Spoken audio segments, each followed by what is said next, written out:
Sprouts చేసి ఫ్రిడ్జ్లో పెట్టుకుంటా కదా, అందుకే ఇలా నీళ్ళలో వేసుకొని ఒకసారి ముందుగా బాగా కడిగేసుకుందాం.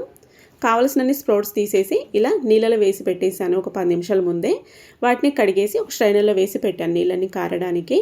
పొయ్యి మీద కడాయి పెట్టేసుకొని అందులోనే ఒక టేబుల్ స్పూన్ నూనె, ఆవాలు, జీలకర్ర, పోపు దినుసులన్నీ, పచ్చికరివేపాకు, ఎండుమిరపకాయలు వేసుకొని వేగిన తర్వాత కట్ చేసుకున్న ఉల్లిపాయ ముక్కల్ని కూడా వేసేసుకొని బాగా మిక్స్ చేసుకుందాం.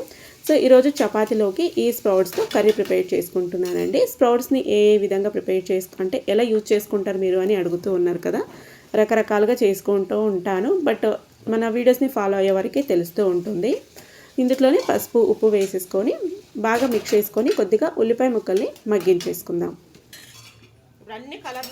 ఇలా ఉల్లిపాయ ముక్కలు కొంచెం మగ్గిన తర్వాత ఇప్పుడు ఇందులోకి బాగా సన్నగా కట్ చేసుకున్న 2 పండు టొమాటోని వేసేసుకున్నాను.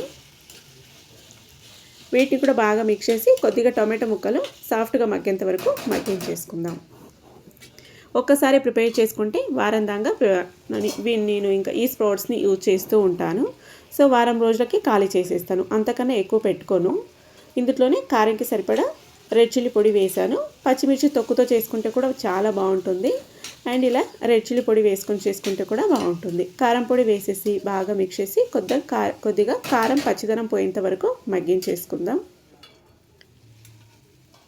ఇలా మనకి నూనె పైకి తేలుతూ ఉంది, కారం పచ్చిదనం అంతా పోయి ఉంటుంది. సో ఇప్పుడు బాగా మిక్స్ చేసుకొని ఇందాక మనము నీళ్ళని స్ట్రైన్ అవ్వడానికి పెట్టాం కదా స్ప్రౌట్స్ని, అవి వేసేసుకుందాం. ఇలా స్ప్రౌట్స్ వేసేసి ఈ పోపులోకి అంటే ఈ గొజ్జులోకి బాగా మిక్స్ అయ్యేలాగా మిక్స్ చేసేసుకుందాం. మీరు నేను చేసే రెసిపీ చూడాలి కానీ నేను మాట్లాడే విధానాన్ని చూస్తున్నారు. సో నేను చెప్పాను ఆల్రెడీ, నేను కర్ణాటక అమ్మాయిని, తెలుగు కొంచెం మరి స్వచ్ఛంగా ఉండదు, మాది మిక్స్ ఉంటుంది అనేసి. అయినా కూడా తెలుగు నేర్చుకో అంటారు. సో నాకు ఇక్కడ ఇంకా నేను మీకు ఏం చెప్పలేను. ఎన్ని వీడియోల్లో మీకు ఆన్సర్ ఇచ్చాను, అయినా కూడా అదే కామెంట్ చేస్తూ ఉన్నారు. సో నేనైతే ఇంకేం చెప్పాలి అనుకోవట్లేదు. మనం మూత క్లోజ్ చేసుకొని ఇలా బాగా మగ్గించేసుకోవాలి. ఇందులోనే నేను నీళ్ళు వేసుకుంటున్నా. మీకు నీళ్ళు వద్దనుకుంటే డైరెక్ట్ అంతే కొద్దిసేపు బాగా మగ్గించేసుకోవాలి. మధ్య మధ్యలో కలుపుకుంటూ మగ్గించేసుకొని ఇంకా ఫైనల్గా కొత్తిమీర వేసుకొని స్టవ్ ఆఫ్ చేసేసుకోవడమే. నేను కొంచెం నీళ్ళు వేసి దీన్ని ఉడికించుకుంటూ ఉన్నాను, కొంచెం నీరుగా ఉంటే బాగుంటుంది అని.